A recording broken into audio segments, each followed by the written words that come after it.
Sunday ആയിട്ട് നമ്മൾ വെറുതെ ഇരിക്കാന്ന് വിചാരിച്ച കേട്ടോ എന്തായാലും അപ്പോൾ ദേ എത്തി ഒരു ബ്രേക്ക് ഡൗൺ. അപ്പോൾ നമ്മൾ വണ്ടി എന്താ പ്രശ്നം എന്ന് ചോദിച്ചു കഴിഞ്ഞാൽ വണ്ടി സ്റ്റാർട്ട് ആവുന്നില്ല, അതേപോലെ സെൽഫ് അടിക്കുമ്പോൾ സ്റ്റെക്ക് ആവുമെന്നൊക്കെ പറഞ്ഞിട്ടാണ്. അപ്പോൾ നമ്മൾ ഇതിൻ്റെ ക്ലച്ചൊന്ന് അഴിച്ചു നോക്കിയിട്ട് ഈ ഒരു ഭാഗം അഴിച്ചു നോക്കുന്ന സമയത്താണ് നമ്മൾ ഈ ഒരു ബെൽറ്റ് കണ്ടോ, ബെൽറ്റ് ഈ ഒരു അവസ്ഥയിലായിട്ടുണ്ട് കേട്ടോ. അതായത് ബെൽറ്റ് പൊട്ടിയിട്ട് 2 പീസായിട്ടുണ്ട്.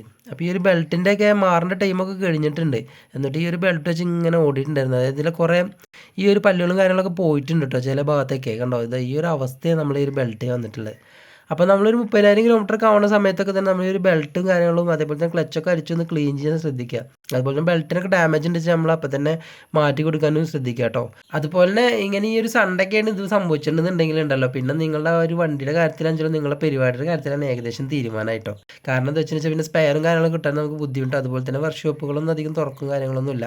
അപ്പോൾ പ്രത്യേകമായിട്ട് ഈ ഒരു കാര്യം എന്തായാലും മെയിനായിട്ട് ഒന്ന് ശ്രദ്ധിക്കുക. ഈ ഒരു ബെൽറ്റും കാര്യങ്ങളും നമ്മൾ ഈ ക്ലച്ച് വർക്ക് തന്നെ നമ്മൾ 30,000 കിലോമീറ്ററിലൊക്കെ ശ്രദ്ധിക്കുക. അതുപോലെ തന്നെ കംപ്ലയിൻറ്റ്സ് ഒക്കെ ഉണ്ടെന്നുണ്ടെങ്കിൽ നമ്മൾ മാറ്റിവിടാൻ ശ്രദ്ധിക്കുക കേട്ടോ.